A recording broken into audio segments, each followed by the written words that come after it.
Bonsoir. On Soit, continue de de Teshuvah, Bonsoir. chapitre 14, paragraphe 8, 7. Kol itzavon במבנה החטא. והתשובה מאירה את הנשמה ומהפכת את העיצבון לשמחה. Dans la continuité de la pisca précédente, il demandait Mechan Asfut, bah, toute tristesse que l'homme ressent découle de la faute. Car la faute est antagonisme à la nature de l'âme, elle en est blessée, elle en souffre énormément, elle émet des cris de détresse, et les échos de ces cris sont entendus par notre esprit, notre conscience profonde, et c'est ce qui amène à la tristesse. והתשובה מאירה את הנשמה. מהפכת את היצרון לשמחה. Donc, dès qu'on fait teshuva, c'est ça ce qui ramène la joie de vivre à notre âme.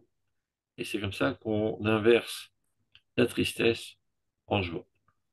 Donc, contrairement à ce qu'on pourrait penser, la teshuva n'est pas une démarche qui est censée te culpabiliser et te mépriser et désapprécier, qui serait susceptible de te faire sombrer dans une certaine tristesse, mais exactement le contraire. La tchouva est le remède à la tristesse. La tristesse est la conséquence directe de la faute, et ceci ne passe pas par le biais d'une compréhension intellectuelle de dire je me suis mal comporté, ou là là, le bon Dieu m'en veut, et donc j'en suis triste. Non, même si tu es conscient de rien, même si tu n'as jamais grandi dans une ambiance religieuse, de Torah, etc., le fait même que ton âme est divine et que le péché est que contre nature, eh ben, ça la blesse, et elle en souffre énormément, et elle émet des cris de détresse, et ta conscience intérieure le ressent fortement, et c'est ça ce qui t'amène à la tristesse. Et donc, dès que tu répares cette maladie d'abandon de ta nature, d'abandon du divin qui est en toi, automatiquement, tu retrouves la joie de vivre. Et sinon, mais il s'avère que tu n'as pas fait une vraie tchouva. Tu t'es trompé. Tu rentres dans des conceptions bizarres de religiosité maladive, mais tu n'es pas revenu vers Dieu. Car la tchouva n'est pas vers un comportement, mais un retour au divin qui se trouve en nous. Et donc, sans aucun doute, plus il y a de divinité en nous, en d'autres termes, plus il y a de vie en nous, plus ceci est censé rajouter la vigueur dans notre vie, qui elle-même amène de la joie.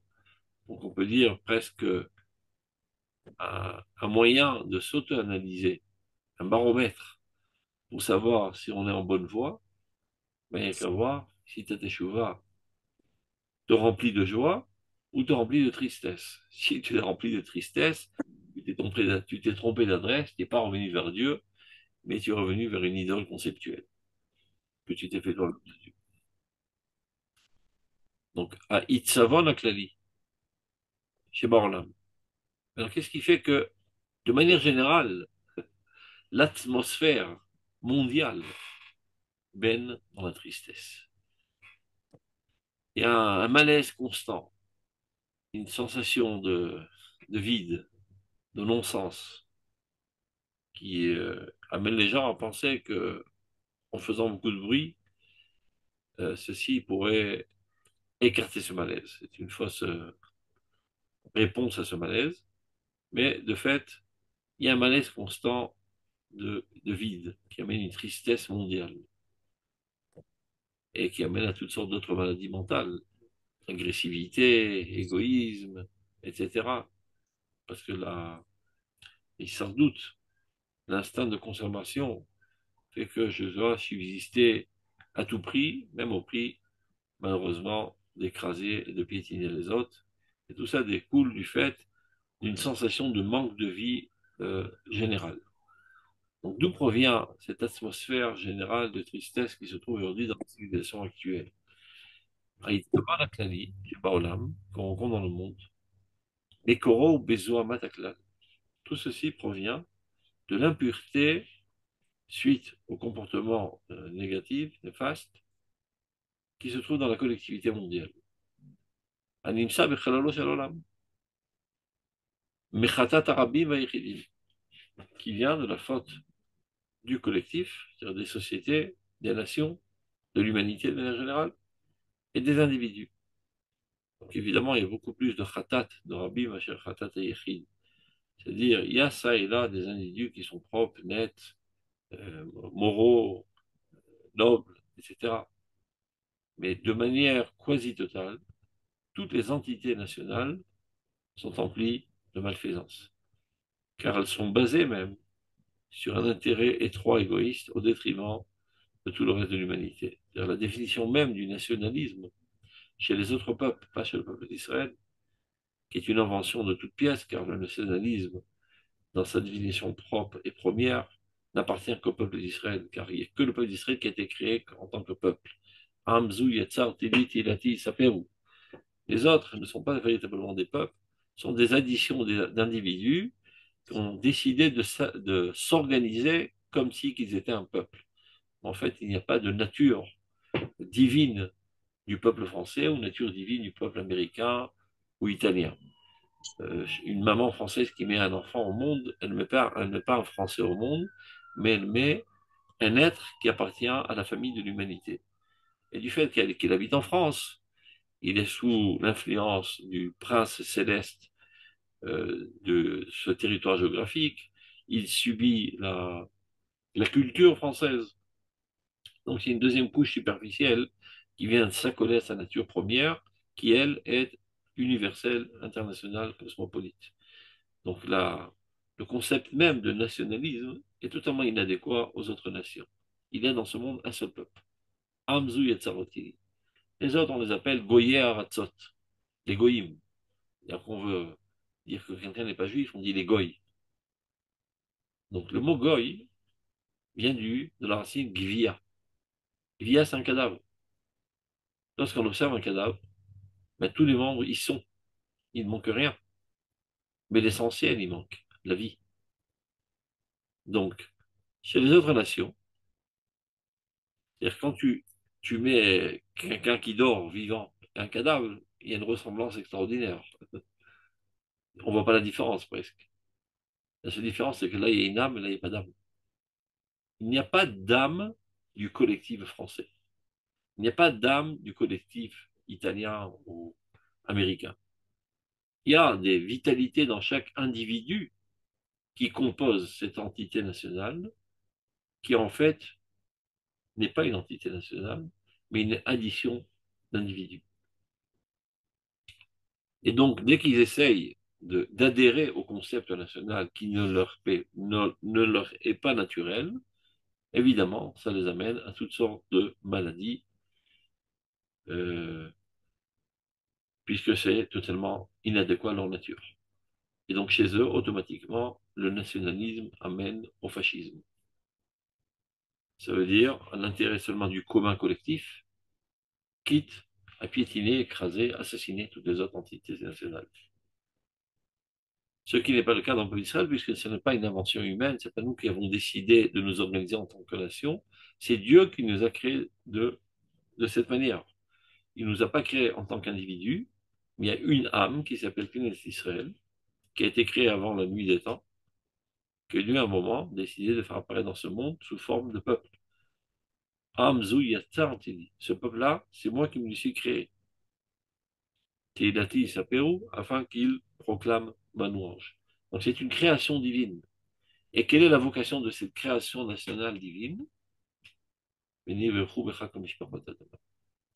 Seront bénis par ton intermédiaire toutes les nations du monde. Donc dans la définition même du nationalisme israélien, c'est l'universalisme. C'est l'altruisme le plus global pour le bien de tous les êtres vivants. Donc chez nous, ben, c'est comme un grand à une main, le nationalisme, parce que c'est totalement adéquat à notre nature. On est créé de cette manière, c'est une âme collective dans laquelle Dieu a insufflé une vocation qui est dans sa propre nature, qui est d'être bien pour tous les êtres humains et amener l'humanité entière à son bien-être, à son bonheur.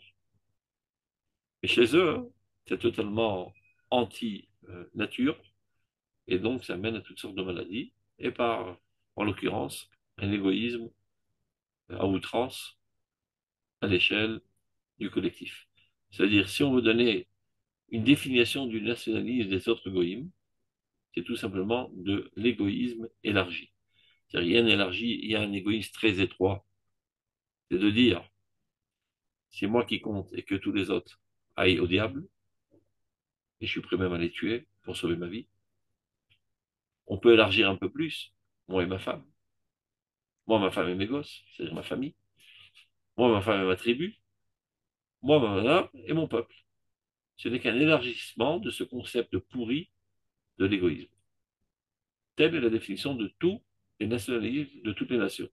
Donc il ne peut y avoir en elles, dans ces tendances nationales, quelques bribes de positivité même.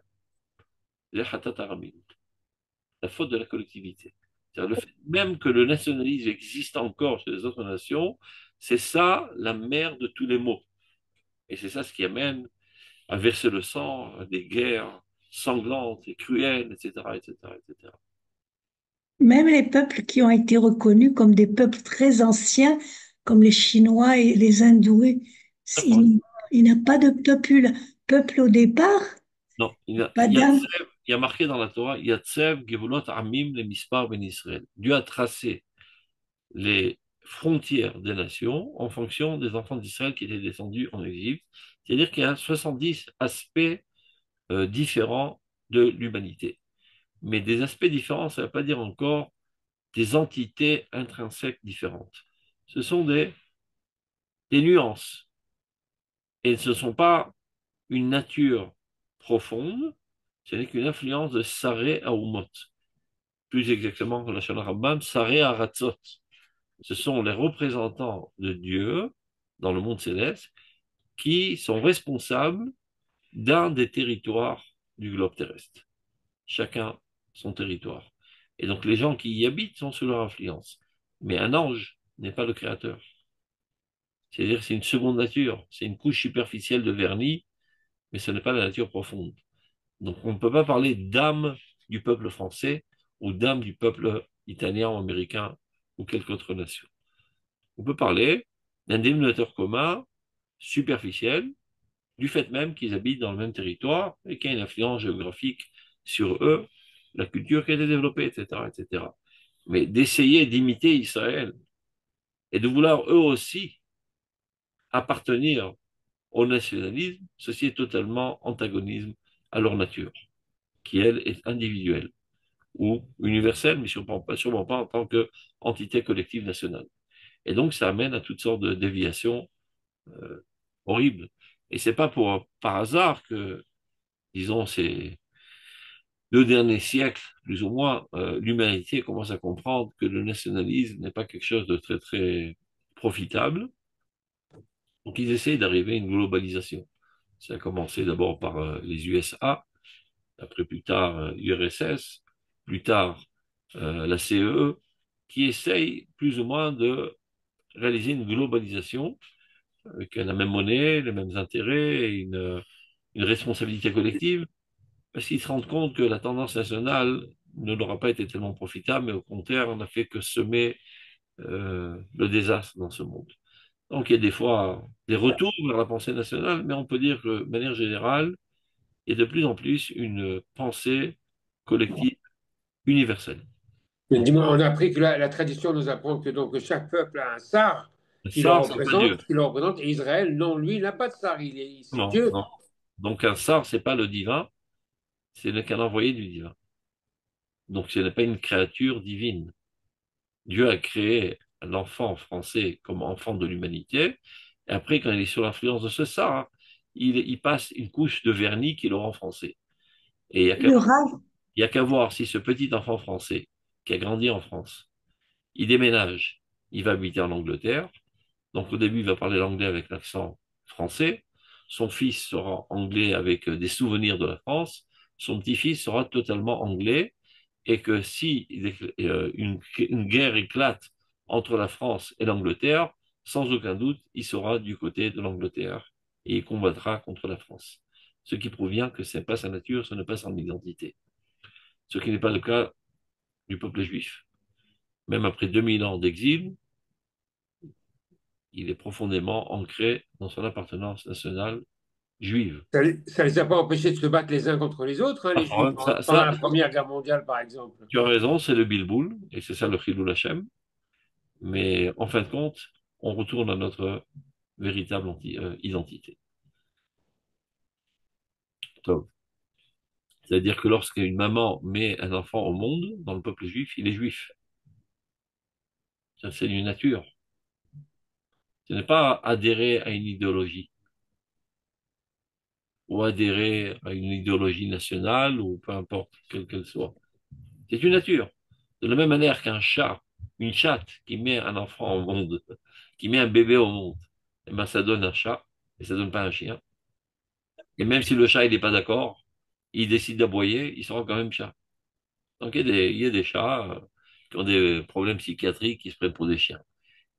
Il peut y avoir aussi des juifs qui ont des problèmes psychiatriques qui se sentent mieux parmi les goïms. Ils sont juifs quand même. Et Israël, la femme Shachata Israël, et son fils, c'est-à-dire sa fille, le fils de sa femme, plus exactement, si elle est juive, sera juif, qu'il le veuille ou qu'il ne le veuille pas. C'est une nature. C'est une création divine. Tov. Donc tout ça pour un petit peu développer ce qu'il dit Khatat Arabim. C'est une idée qui a été à lui spécifique ou qui existe dans le Reka Yehudi. Ce que le Rav dit là. Non, non, ça c'est l'idée par excellence du judaïsme. Le Kuzari en parlait largement de Sgoulat Israël et tous les Gdol Israël à travers toutes les générations. C'est une idée proprement juive que le judaïsme n'est pas une religion, Chazé Shalom, c'est pas une idéologie à laquelle on adhère, c'est une nature. Pas une nature corporelle. Vous voyez bien qu'il y a toutes les couleurs et tous les genres dans le peuple d'Israël. C'est une nature spirituelle. Et comme notre entité profonde n'est que spirituelle, c'est notre âme, donc on peut parler véritablement d'une race. Les gens demandent est-ce que le judaïsme est raciste? Sans aucun Oui, doute qu'il est raciste. oui, oui, bien sûr. Mais pas avec la connotation péjorative du mot raciste qui veut dire qu'on est une race supérieure et donc on doit opprimer les autres. On est différent et on est supérieur, sans aucun doute, mais c'est pas pour autant qu'on doit opprimer les autres, au contraire. Si tu es supérieur, tu viens en aide aux inférieurs. Comme un médecin est supérieur à toi en médecine, c'est pas pour autant qu'il va profiter de ses connaissances pour te mettre à mort, mais au contraire, il te vient en aide pour te guérir. Donc Dieu a mis en nous, et pas suite à nos mérites, il a gravé dans notre nature certaines capacités qui font de nous des êtres autres que les autres. Shabbat ou Kolamim. C'est-à-dire de dire Asher Bacharban ou Kolamim, c'est pas spécifique au peuple d'Israël qu'on était choisi parmi les peuples. C'est comme si que les yeux diraient Asher Bacharbim Kolaevarim. Pourquoi? Parce que moi je vois, les autres ne voient pas. Donc je suis spécial. Et les oreilles aussi peuvent dire la même chose. Asher Bacharbim Kolaevarim. Qui m'a choisi d'entre tous les autres membres. Parce que moi j'écoute et les autres n'écoutent pas. Et donc chaque membre a sa particularité. Donc qu'est-ce qu'il y a de spécial au peuple d'Israël de dire qu'il est particulier? Tous les peuples sont particuliers. Donc quelle est la particularité d'Israël qui est spécialement particulière à lui et pas aux autres? Sa globalité. C'est le seul peuple qui comprend en lui tous les autres peuples et qui génère la vie à tous les autres peuples, tout comme le cœur ou le cerveau selon le Zohar. C'est-à-dire perdre une main, c'est gravicisme, mais on n'en perd pas la vie pour autant. Perdre une oreille, idem. Mais perdre le cerveau, il n'y a plus de vie. Perdre le cœur, il n'y a plus de vie dans tout l'organisme. C'est lui l'organe qui génère la vie à tout l'organisme. Donc, dans notre nature même, on est universaliste. Ce n'est pas une décision, c'est une nature. Ce n'est pas le cœur qui a décidé de pomper et d'envoyer du sang. C'est comme ça qu'il a été créé. Et ce n'est pas suite à un mérite quelconque. C'est Dieu qui nous a créé de la sorte. C'est la raison pour laquelle, dit le Maharal, on compte les mérites de Noach dans la Bible, mais pas ceux d'Abraham. Et les de Noach, il tzadik, tamid, yav et dorotav. Noach était un tzadik. Mais on n'entend rien d'Abraham. Un beau jour, Dieu s'adresse à Abraham. Donc, on sait par la Torah chez Baal Pé que c'était un homme juste, qui était en quête de Dieu, etc. Mais le fait que la Torah s'est souciée de ne pas l'écrire, c'est pour nous enseigner quelque chose de très important. Le fait que Dieu ait choisi Abraham, c'est pas parce que Abraham est quelqu'un de bon et d'extraordinaire. C'est parce que Dieu a décidé de le choisir. Et choisir, du point de vue de Dieu, ça veut dire créer. Je m'explique. Si je te demande de choisir, par exemple, tu es dans une chambre, il y a une dizaine de chaises, je te dis choisis une chaise. Toi, tu es limité par la réalité des choses. C'est-à-dire, il y a 10 chaises. Et même si aucune d'entre elles ne te plaît, tu n'as pas le choix, tu prends la moins moche, la moins nulle à tes yeux, qui se rapproche ou qui s'éloigne le moins de ton désir. Donc, tu es limité par ce qui existe. Lorsqu'on demande à Dieu de choisir, aucun problème. S'il n'y a pas ce qu'il veut, ben, il le crée. Il n'a pas ce manque de limite qui le limite à choisir de ce qui existe déjà. Donc quand on dit que Dieu a choisi le peuple d'Israël, ça ne veut pas dire qu'il a vu du haut de son balcon, il a scruté toutes les nations, Tov, le moins nul, c'est ce peuple, je le prends. Non, ça veut dire, dans la pensée divine, la plus idéale du profil d'un peuple qui serait le mieux possible qui puisse exister, c'est comme ça qu'il a créé. C'est une création divine a priori, et pas a posteriori de ce qui reste, je prends le moins nul. C'est le plus positif qui puisse exister selon la pensée la plus idéale du divin. Et tel, il l'a créé. C'est ça le peuple d'Israël. C'est ça notre âme. C'est ça notre nature. Et de là découle notre vocation. Étant différent, étant supérieur, il ne faut pas avoir honte de le dire malgré les médias qui nous cassent les pieds, on ne va pas remettre en question la véracité de notre Torah à cause des pressions des gens qui ont perdu leur amour-propre et la connaissance de leur moi collectif. Que Dieu les aide, mais nous on enseignera constamment la Torah émet. On n'est pas seulement différent des autres nations, on est supérieur aux autres nations, sans la connotation péjorative, compris par exemple les nazis, la race aryenne. Donc si on est mieux que tous, c'est-à-dire qu'on doit écraser les autres. Nous, on dit, si on a en nous des capacités supérieures aux autres, c'est-à-dire qu'on est au service de tous les autres. Et on n'est pas rancunier, même si on nous assassine, même si on nous maltraite, même si on nous méprise, même si on nous dédaigne. Nous avons une responsabilité envers l'humanité entière et pour rien au monde, nous sommes prêts à renoncer à cette responsabilité, même au prix de notre vie. Et c'est ce qui a maintenu le peuple d'Israël dans toute son histoire. Bien qu'il a vécu des périodes très douloureuses, dans lesquelles il était bien plus facile de se laisser mourir que de continuer à vivre. C'est parce que le peuple d'Israël est amoureux de cette vocation. Il est encore plus amoureux de cette vocation que de sa propre vie individuelle, le bien de tous. Tout comme Dieu. Dieu, il est dit à son propos, Tov Adonai lakol v'lachamar al kol ma'asav. Dieu est bon pour tous. Et sa miséricorde est envers toutes ses créatures. Et c'est pas conditionné. Ah, tu te comportes bien, je t'aime bien, sinon je te haïs. Il aime. Source d'amour, aime. Nous qui sommes le dévoilement de Dieu le plus intensif dans la créature divine, on est à son image. Amoureux de tout. Nous aimons tout, nous voulons le bien de tout, de manière inconditionnelle. Qu'ils le comprennent ou ils ne comprennent pas, qui sont redevables, qui se sentent redevables, ne sont pas redevables, qui nous oppriment ou qui ne nous oppriment pas, peu importe, on continuera notre œuvre libératrice de l'humanité entière. Donc, on revient à notre sujet, c'était juste pour un petit peu expliquer ce qu'il dit Khatat Arabim. Pardon, mais le peuple juif est né en Égypte. La matrice du peuple juif, c'est l'Égypte. Comme le dit le Midrash, c'est comme quand on sort, c'est ce que dit le Midrash, qu'on sort de l'intérieur de l'animal quelque chose de nouveau. Alors comment vous interprétez que c'est Dieu qui a créé Israël?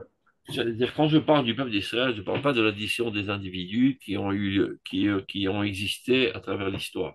Israël, c'est d'abord avant tout une âme.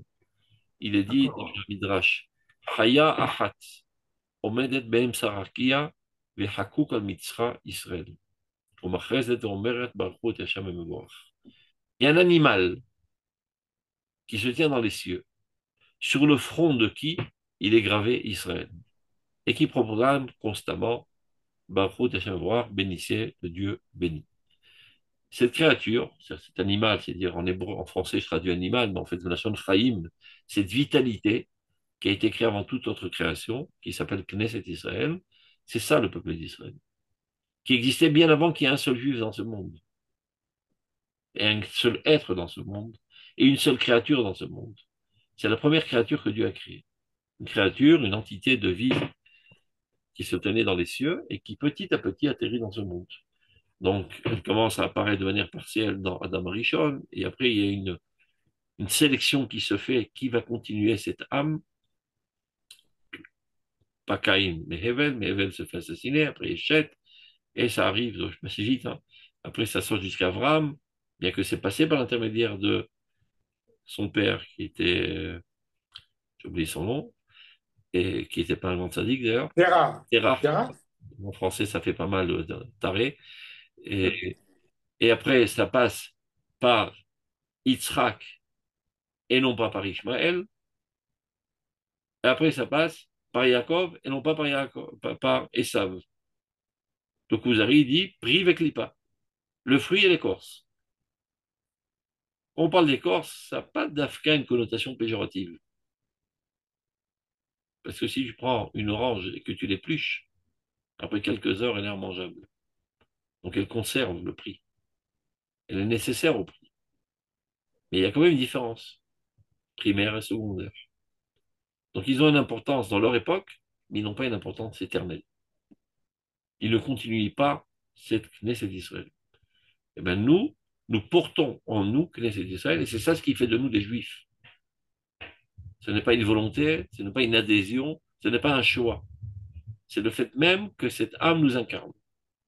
Non, mais comme on n'a pas nous d'ultrasons et ni de, je sais pas comment on appelle ça, de radio pour observer dans le ventre de qui il y a cette Neshama, donc Chachamim nous ont donné un signe. Et bien sache d'abord que de manière quasi totale, tout celui qui sort du ventre d'une juive a en lui cette Neshama. Mais ce ne sont pas les seuls.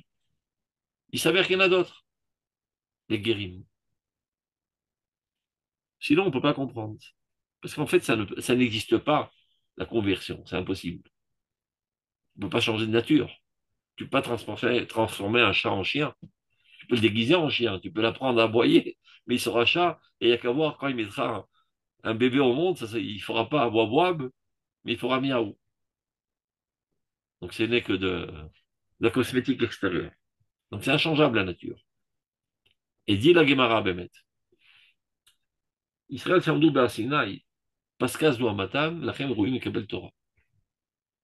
Le peuple d'Israël qui s'est tenu au pied du mont Sinaï a été extirpé de lui l'impureté qui avait été donnée dans Chava par le serpent, la hache, et donc ils sont aptes à recevoir la Torah. Ils sont un cli, un ustensile adéquat à recevoir la lumière de la Torah. Les goïms, non, parce qu'ils ne sont pas tenus au pied du mont Sinaï. Alors, directement à la Gemara rétorque, qu'en est-il des guérim alors? Comment se fait-il que les guérim puissent recevoir la Torah? Réponse, Mazalaï, au Sinaï.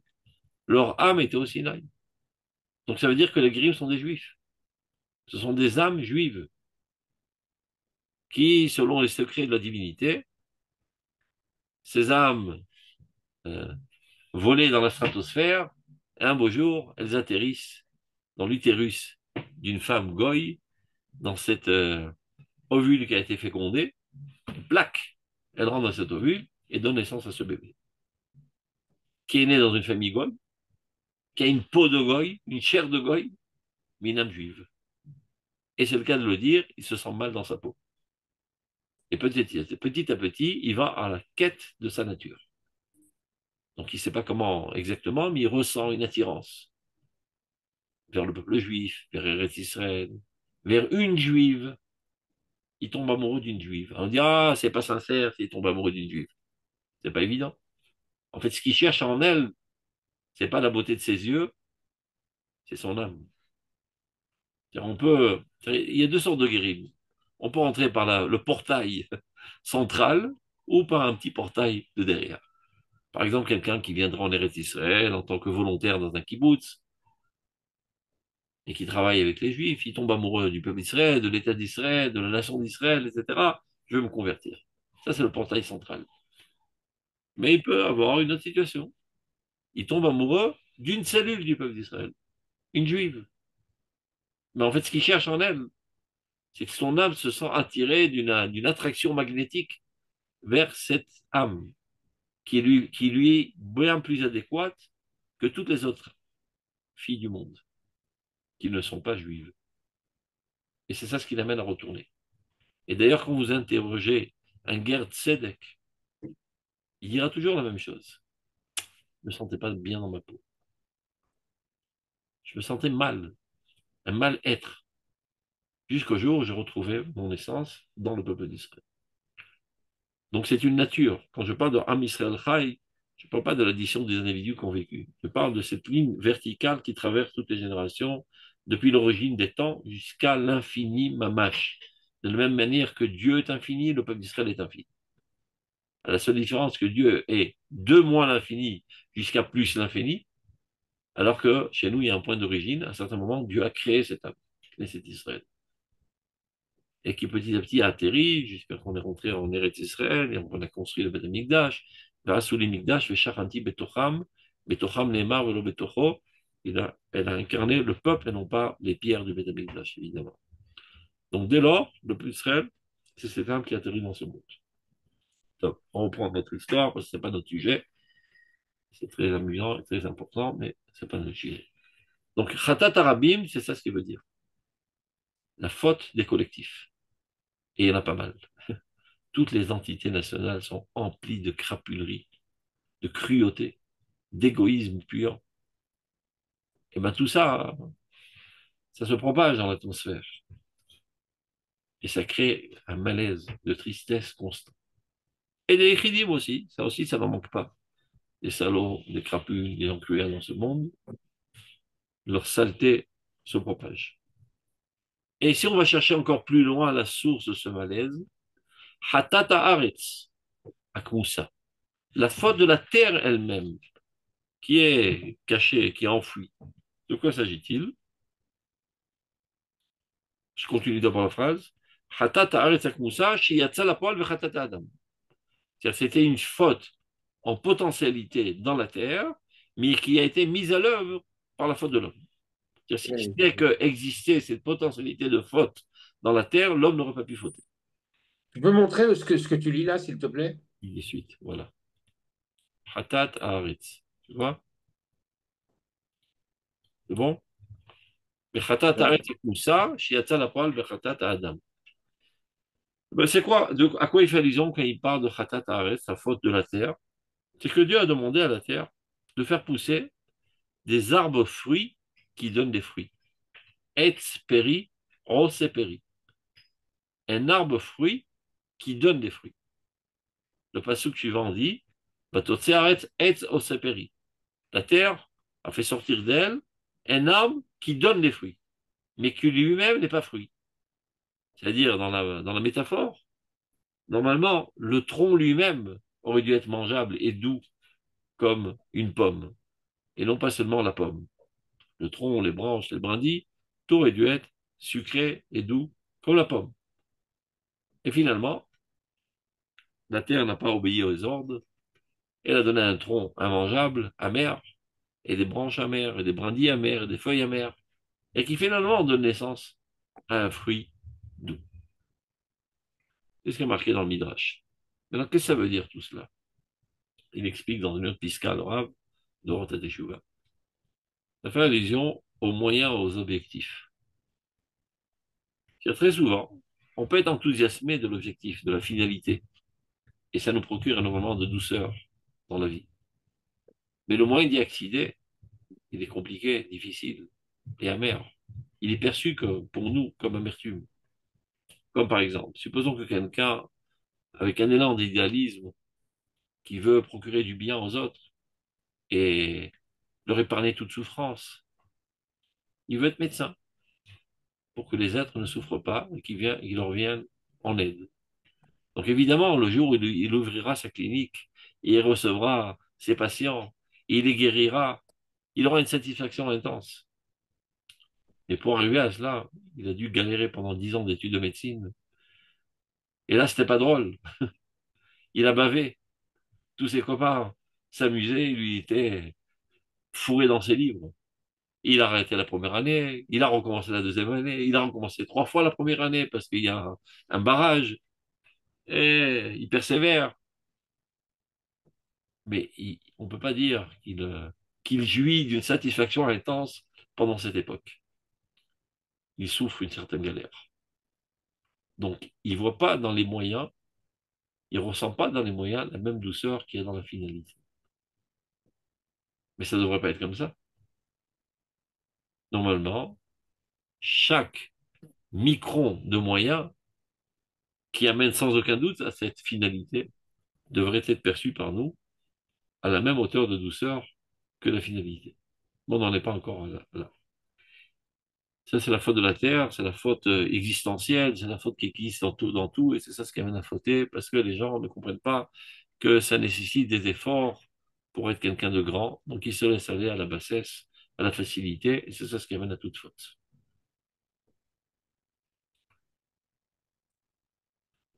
Chez Tzadikim, Yesodé Olam, les grands Tzadikim, qui sont les fondements même du monde, il y a des Tzadikim qui ne sont que pour eux, c'est des petits Tzadikim. Mais il y a des Tzadikim qui endossent la responsabilité non seulement du peuple d'Israël, mais de l'humanité, de l'univers, de toute l'existence. C'est ça ce qui les intéresse. Ils portent sur leurs épaules le poids de la responsabilité universelle. Ça, c'est les vrais tzadikim, à l'image de Dieu. Tout comme Dieu, qui est le créateur, et pas, c'est pas un créateur qui a créé, qui est allé en vacances, mais qui est constamment là, en train de faire vivre le monde, développer le monde, s'intéresser au monde, vouloir le bien du monde. Donc, quelqu'un qui est un vrai tzaddik est à l'image de Dieu. Et bien lui aussi, il veut le bien du monde. Il s'intéresse avec le monde. Tout ce qui bouge dans ce monde. C'est pas quelqu'un avec des bornes étroites qui ne cherche que son intérêt individuel ou communautaire ou même national du peuple d'Israël. Il veut le bien du monde entier. Tzadikim Yesodé Olam. Donc ce genre de tzadikim qui sont Yesodé Olam, qui sont le fondement du monde, ou Mashiach Be'ehoud, et spécialement le Mashiach lui-même, qui est le tzadik par excellence, le tzadik de toute l'histoire, de toutes les générations, qui vient apporter la rédemption à l'humanité entière, le bonheur, la réussite à l'humanité entière. Shavim Tshuva al Mautredze.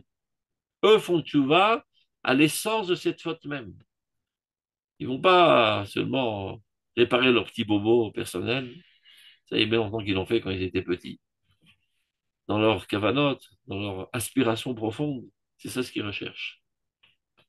À rectifier le tir de toute la trajectoire de l'histoire humaine qui a commencé par Hatata Adam, Hatata Aretz, et de ramener l'homme à ce qu'il doit être comme il était au Gan Eden, avant d'avoir chuté. Ou m'a appris Motal et Simcha. Et c'est comme ça qu'ils arrivent à inverser toute cette sensation de malaise, de tristesse, qui est l'atmosphère, on va dire, globale du monde, et l'amener vers la Simcha, la joie, la satisfaction, la plénitude. Ou l'Ishrelev Simcha. Les droits de cœur, Simcha. Tout notre Torah est une Torah de Simcha, une Torah de bonheur. Ashrei je vais être heureux ceux qui sont assis dans ta maison. Ashrei Am Shekachalou. Heureux ce peuple. Ashrei Temimedarech. Heureux ceux qui ont un chemin rempli de droiture. La Torah est la formule pour accéder au bonheur. On ne fait pas ça pour ça. On fait ça parce que Dieu nous l'a demandé. Mais en passant, on sait parfaitement que ce que Dieu nous a demandé, c'est exactement ce qui est gravé dans notre nature. Donc l'expression de notre nature, il n'y a pas plus grande satisfaction que cela. Car quand est-ce que quelqu'un arrive à une paisibilité, à une joie intense? Lorsqu'il arrive à exprimer ses potentialités. Et quand c'est le contraire, il en est frustré. Quelqu'un qui a énormément de potentialités et qui n'arrive pas à les mettre à l'œuvre, il est constamment frustré. Et les frustrations emmène à la colère, et la colère emmène à l'oppression des autres. Chaque fois que tu vois quelqu'un qui est insupportable, qui n'arrête pas de vexer, d'offenser, d'opprimer les autres, c'est parce qu'il est coléreux. Mais il est coléreux contre qui? Contre lui-même, de ne pas avoir réussi à s'exprimer. Donc ça ne sert à rien de lui dire calme-toi, ça m'énerve encore plus. Si tu l'aimes vraiment et tu veux l'aider à se guérir de cette colère, tu dois l'aider à exprimer sa potentialité. Maintenant, quelle est la nature la plus essentielle de l'âme? On l'a dit tout à l'heure, l'âme étant la continuité du divin. Et à propos du divin, il lui dit, Tov Adonai lakol v'rachma v'kol ma'asav. Dieu est bon pour tous, et sa miséricorde envers tous. Ben, l'âme aussi est exactement pareil, donc. Donc, qu'est-ce qu'elle recherche, cette âme, dans ce monde? De faire du bien, de procurer du bien à tout le monde. Donc, chaque fois que tu te comportes de la sorte, tu es heureux. Et les gens pensent le contraire, au contraire. Plus j'arnaque les autres, plus je leur prends toutes leurs ressources, plus je m'enrichis de leur destruction, plus je serai empli de plénitude et plus je serai heureux. C'est exactement le contraire. Plus tu donnes, plus tu es heureux. Tu donnes à l'individu, tu donnes à clan d'Israël, tu donnes à l'humanité. Et même quand tu t'asticotes à toi-même, tu améliores tes midotes, tu améliores ton comportement, tu enrichis tes connaissances théologiques, etc. Ce n'est pas pour un enrichissement personnel, c'est pas ça qui doit te motiver. Sachant que je suis une des cellules de clan d'Israël, donc si moi je m'assainis, automatiquement par là même ça va assainir la collectivité. Et c'est ça ce qui motive. Donc je suis toujours dans le clan. Je suis toujours dans le don envers l'autre, envers la collectivité, envers l'universel, et jamais envers moi-même. Jamais. La pire des impuretés, c'est l'individualisme. L'antagonisme même de la Torah, c'est l'individualisme. Lorsque ce sacré guerre, on parlait de guerre tout à l'heure, qui vient chez Eden, il lui dit, enseigne-moi toute la Torah, mais rapidement, sur un pied. Mais il a trouvé la formule. Toute la Torah, c'est tu aimeras ton prochain comme toi-même. Tout le reste, c'est des détails. Ce sont des moyens d'arriver à cela, de sortir de cette vision erronée d'individualisme puante et de t'élargir à l'altruisme, au nationalisme, à l'universalisme et sans fin, tout comme Dieu. Top. Et alors tu seras tzaddik l'âme. C'est ça ce qu'on attend de toi. Top. Chet. Ouais, je pensais étudier pas mal de piscotes, mais ça va un moment parce que c'est nécessaire. Continuons. Donc maintenant, dans les trois piscotes à venir, de quoi le Rav Kook va parler? Sujet très très intéressant. Du manger. Il y a beaucoup d'investissements autour de la nourriture, du manger, de la préparation, des recettes, etc.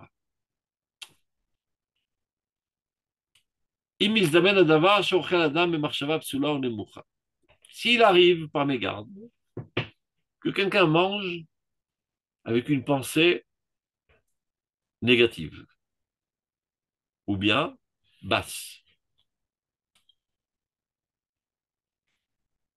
Marshava Psula, gloutonnerie, il se jette sur la nature par gloutonnerie. C'est ça ce qui le motive à manger. Les mouchas, ça, faut bien manger parce que j'ai faim, je mange. C'est tout. C'est pas péché, comme on dit en France, de manger parce qu'on a faim. On ne peut pas dire que c'est un grand idéalisme. Donc c'est l'amour, c'est bas. Misdamen Adavar, parce que le Rav Kook, c'est Misdamen Adavar. Ça lui arrive, même au grand tzadikim, des fois des chutes. Stam, il s'est mis à table parce qu'il avait faim. Il faut bien combler ce vide dans l'estomac. Soula, gloutonnerie. J'ai pas faim, mais c'est tellement alléchant, je peux pas me retenir. Et je dévore une assiette, encore une assiette, une troisième assiette, et je mange. J'en deviens malade à force de manger. Toute nourriture superflue ne fait que créer des dégâts dans le corps. Selon le Rambam, c'est le facteur essentiel de toutes les maladies. la nourriture superflue. Donc ça arrive que quelqu'un a chuté. V'ushav miyad. Et que de suite, il se reprend et il commence à réélever sa pensée et ses forces dans une tchouva par amour.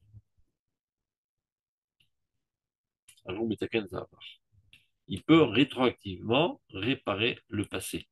C'est vrai qu'il a mangé avec gloutonnerie, ou bien tout simplement avec bassesse.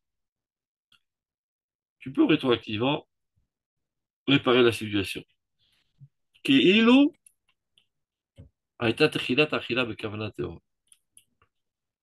Et ça devient comme si que tu avais, euh, a priori, mangé comme il le fallait, avec une pensée pure. C'est quoi une pensée pure? C'est le minimum de la pensée pure. Je mange pour être en bonne santé, pour être plus fonctionnel, pour faire avancer les idéaux divins dans ce monde. Donc chacun a son domaine.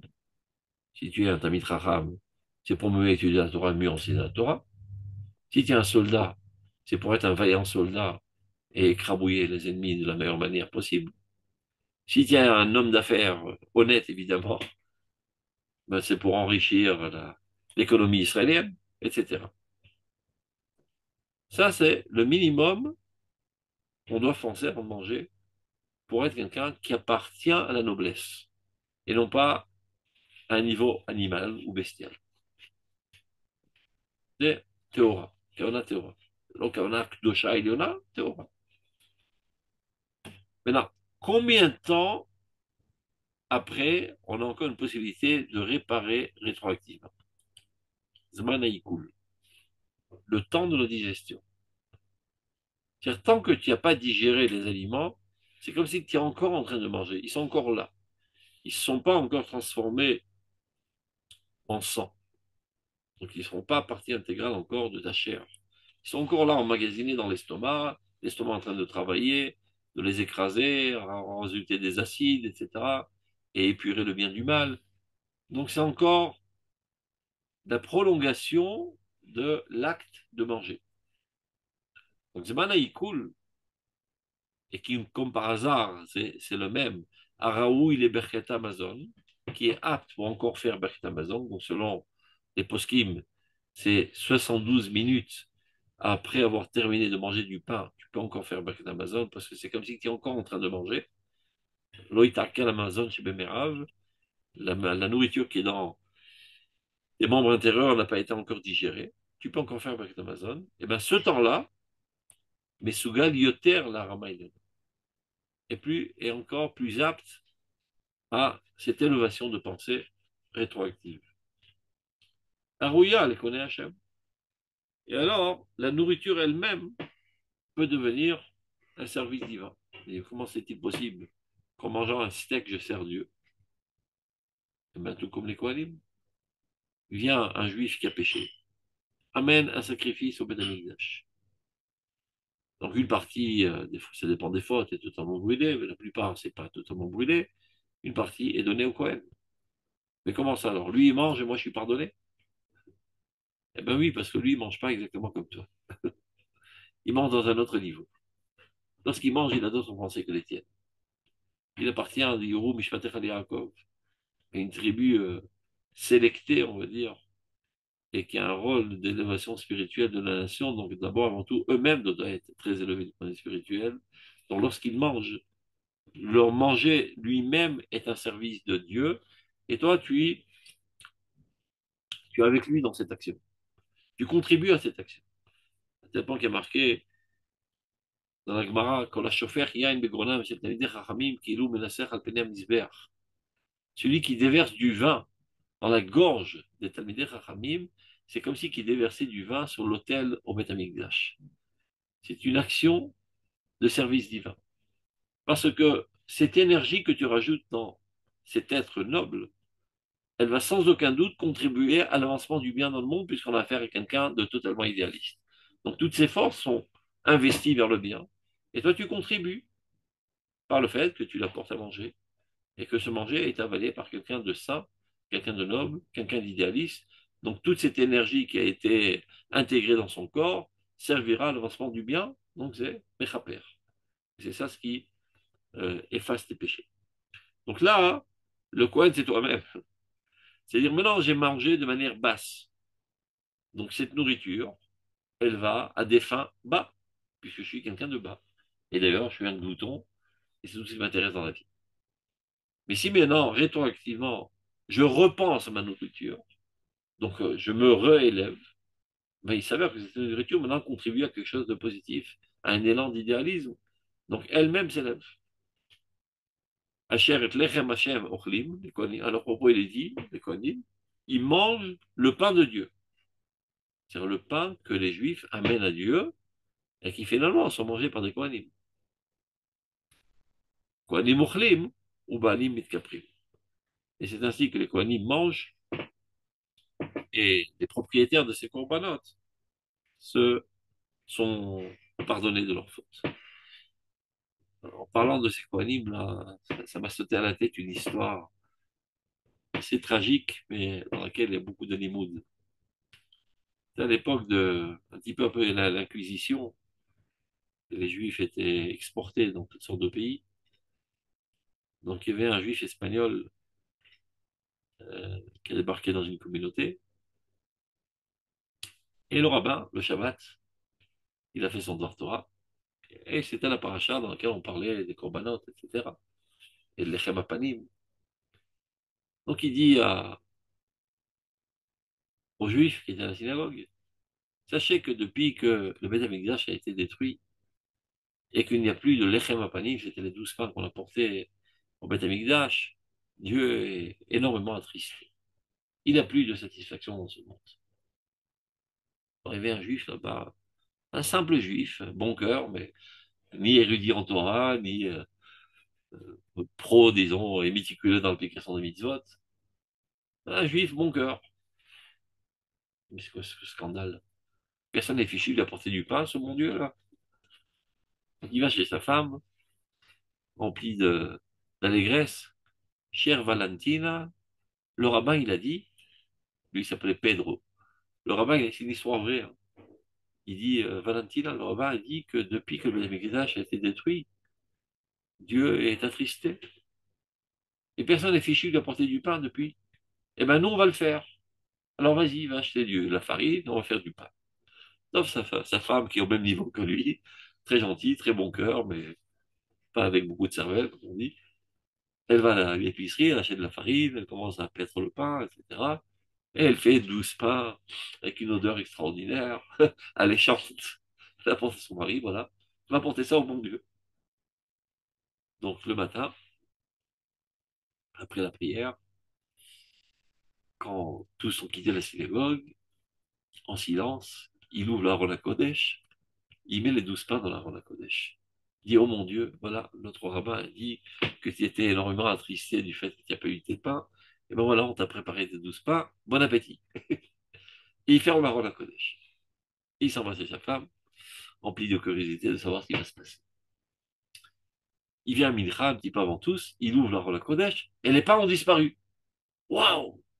Joie intense. Dieu a mangé notre pain, Dieu a réussi, a reçu notre offrande. Il revient enthousiasmé chez sa femme.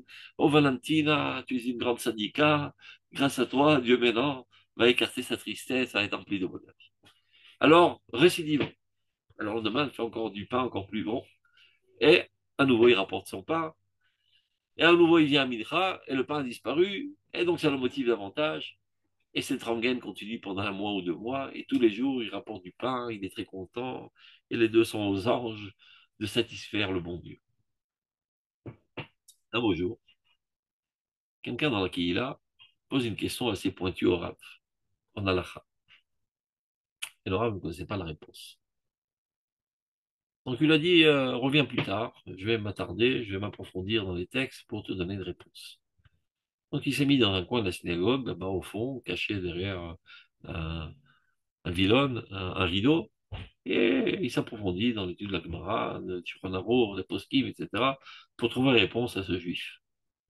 Et quand il est en plein approfondissement, tout d'un coup, il entend rentrer ce Pedro-là, avec son plateau, avec du pain, avec une laideur alléchante. Oh, cher bon Dieu, comme tous les jours, je t'apporte ton offrande. Voilà, mange avec appétit. Il ouvre la Ruach HaKodesh, il met ça dedans, il ferme. Il voit ça. Il tombe des nues, au, au point de s'évanouir de cette pièce de théâtre, là. Il ne sait pas comment avaler ça. Il dit, mais qu'est-ce que tu es en train de faire?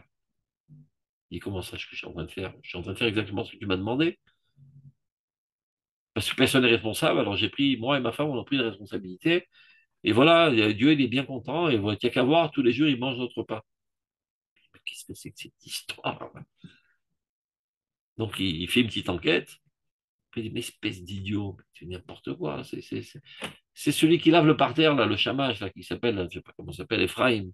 Il vient tous les jours, et comme par hasard, il passe un coup d'éponge sur Aaron Kodesh, et il a vu qu'il a une bonne odeur. Il a ouvert, il a mangé.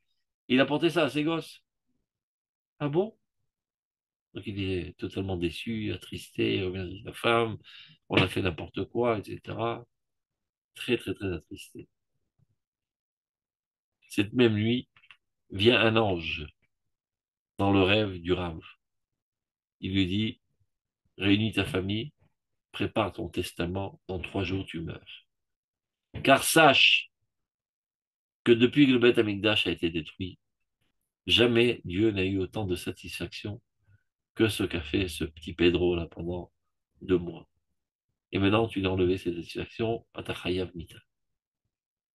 C'est une histoire vraie. Et vraiment, il en est mort. Mais alors, qu'aurait dû-il faire, ce rabbin? Le laisser dans son ignorance? C'est pas possible. Mais de le décevoir d'une telle manière, c'est aussi un crime. Alors, il aurait dit la chose suivante, et c'est ça ce qui m'a rappelé dans cette pisca. Écoute, Pedro, ce que tu as fait, c'est extraordinaire. Et d'ailleurs, il aurait dû lui laisser un petit peu de temps, je vais me concerter, etc., avec d'autres rabbins. Et le lendemain, il aurait dit, écoute, il y a un ange qui est venu dans mon rêve et qui m'a dit la chose suivante, que depuis que le Beth Amikdash a été détruit, Dieu n'a jamais eu autant de satisfaction de ton œuvre extraordinaire de toi et ta femme. Mais tu sais, il m'a dit qu'il va renoncer et que si tu donnes ça en tzedaka au gabaï, là, qui est un pauvre malheureux qui a 12 gosses, eh ben, ça sera comme si que c'est lui qui les mange. Et ceci apportera une bracha extraordinaire dans le monde. Alors c'est comme ça qu'il aurait canalisé toute cette bonne intention pure et simple de ce petit Pedro, qu'elle apparaisse dans les lignes de l'halakha en conservant toute cette motivation sainte. Et donc c'est exactement l'histoire des Kohanim. Kohanim ochlim et Baalim itkaprim. Celui qui apporte son offrande, il n'apporte pas ça au Kohanim, il apporte à Dieu. Et un ogouf, un odomotagouf, Dieu ne mange pas de pain.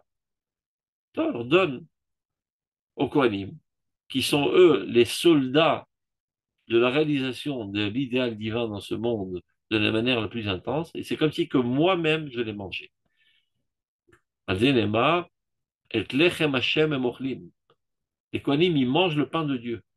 Donc, normalement, ce pain reviendrait vers Dieu, mais quand ils me le mangent, c'est comme si que Dieu l'ait mangé. Kohanim ochlim, ou Baalim, mit kaprim.